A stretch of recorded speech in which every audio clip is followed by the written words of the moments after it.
Which school does your child go to?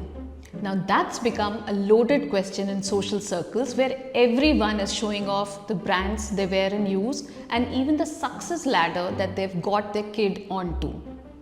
But is sending your child to an expensive international or private school really worth it?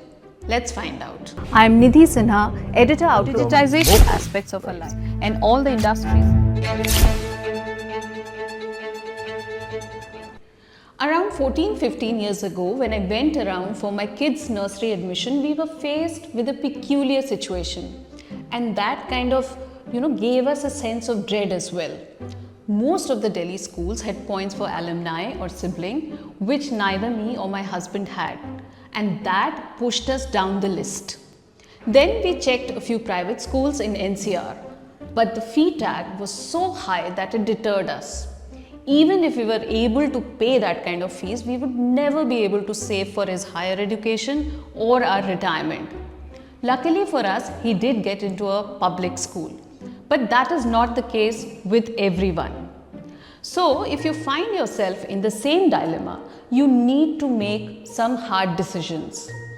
It is not necessary that a school that charges less is necessarily bad. And if you're sending your child to a school that is renowned but charges very high fees and are not able to save anything for his or her future, it's pointless. A popular school may indeed help you build the right networks and up your social status. But the question to ask is, what will it do to your future? If you really can't afford it, and by affordability I mean when you're not able to save for anything else, what will it result in the future when your child goes for higher studies?